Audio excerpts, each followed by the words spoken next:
We're joined by New Mexico State head coach Chris Jans. Coach, can you just tell us about your team and your expectations for the season?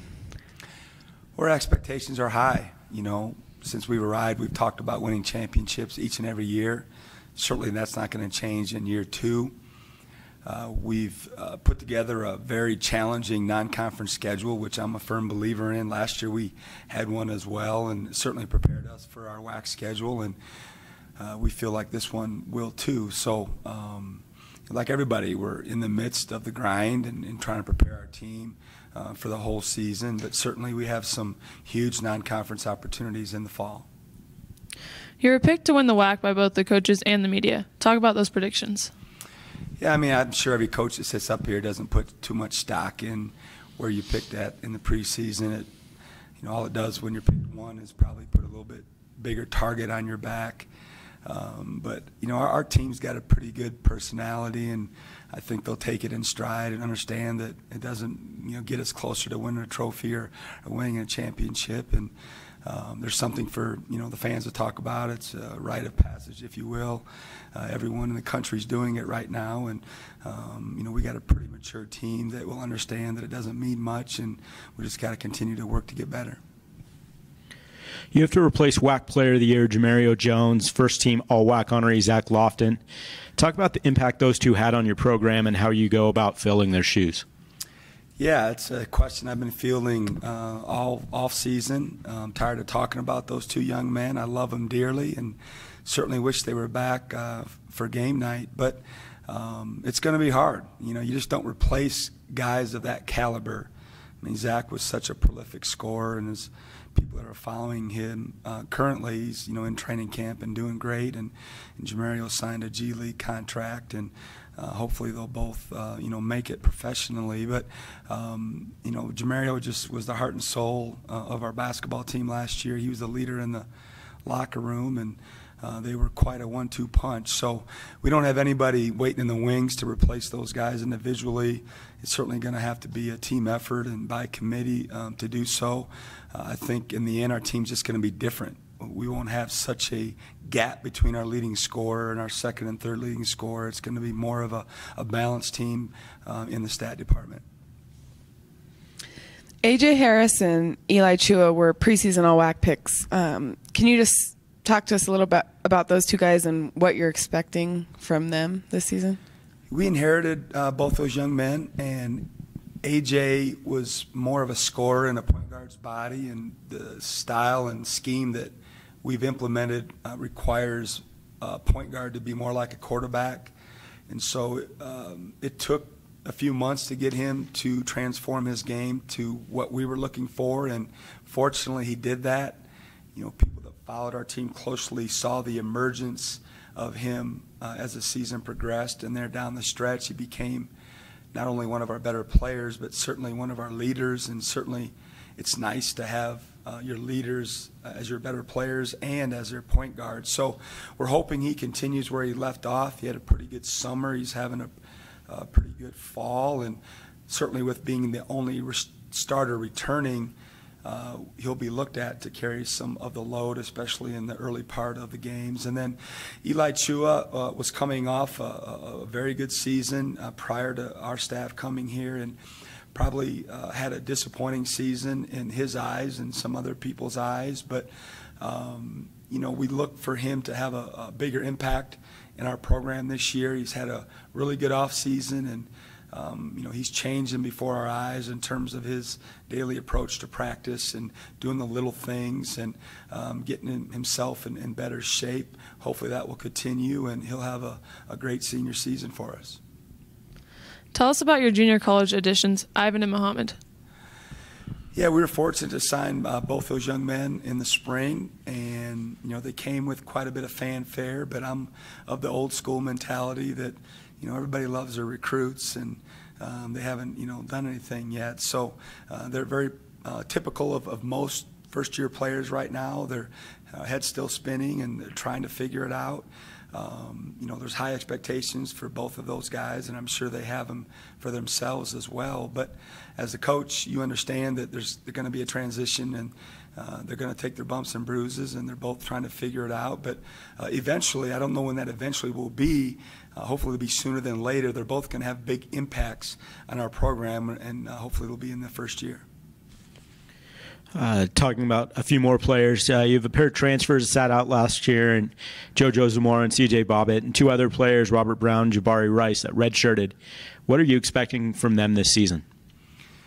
Yeah, they were all as students at New Mexico State. The difference was JoJo Zamora and CJ were able to practice. So they've got a leg up in all of our new players, and we have 10 of them. But they were able to practice with us last year because, they were sitting out per NCAA rules and allowed to practice. So they got a leg up in terms of terminology, expectations, culture, all the things that go with being at practice on a daily basis.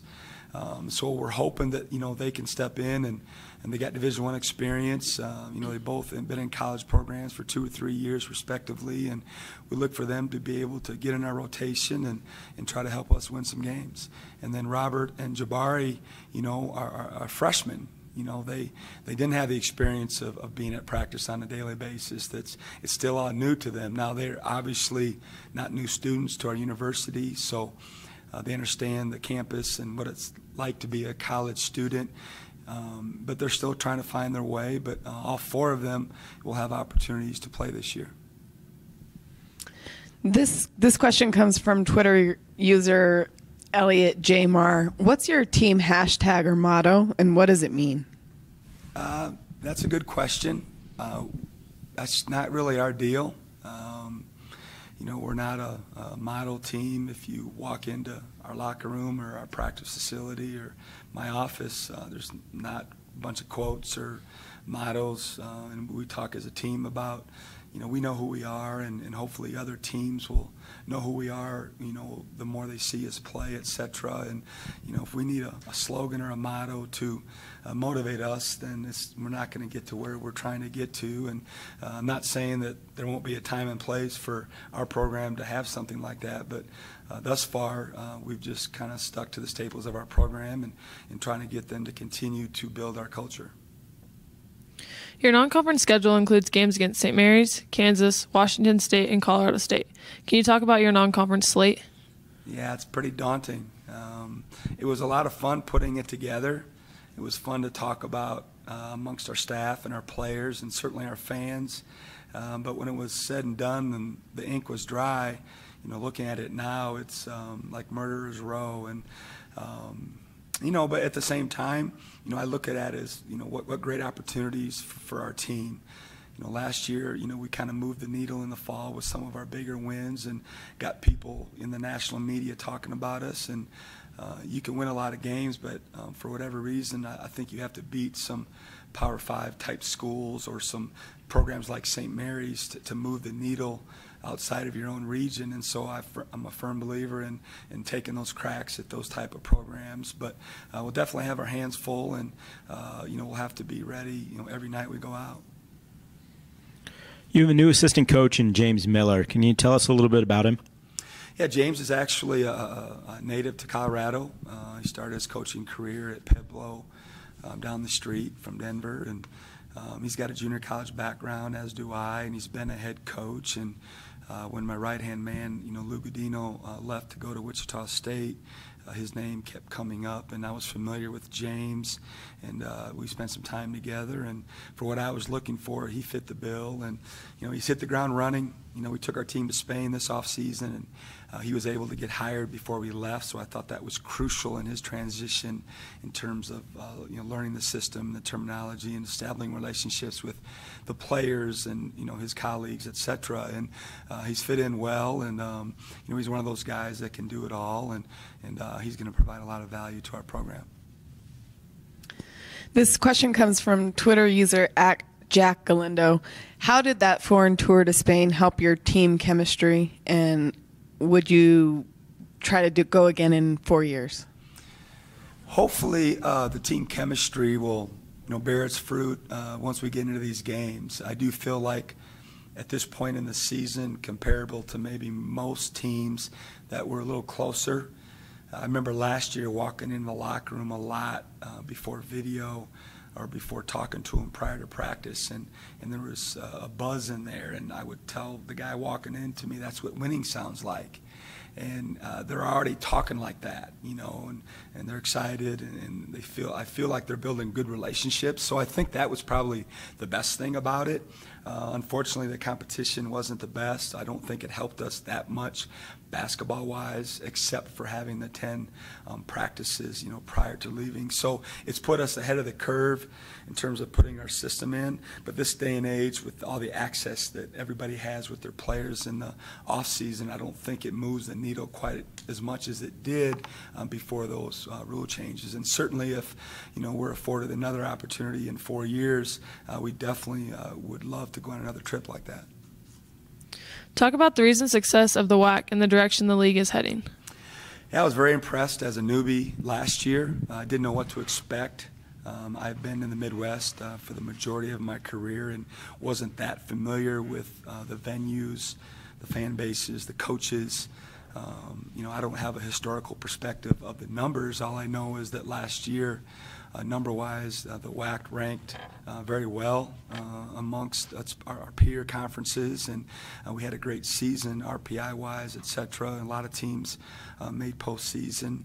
I was impressed with the quality of coaching, and it had been a long time since I had traveled in a program where you left Wednesday, played Thursday, you know, traveled Friday, and played Saturday and come back Sunday. And so it made it really hard to win on the road, especially those Saturday games. I think our staff, anybody, will be more prepared for that going forward. But hopefully that trend will continue. I think a lot of these programs and administrators have allowed some of these coaches to, you know, get their feet in the ground and build programs, and I think that makes a difference for teams that are in the WAC.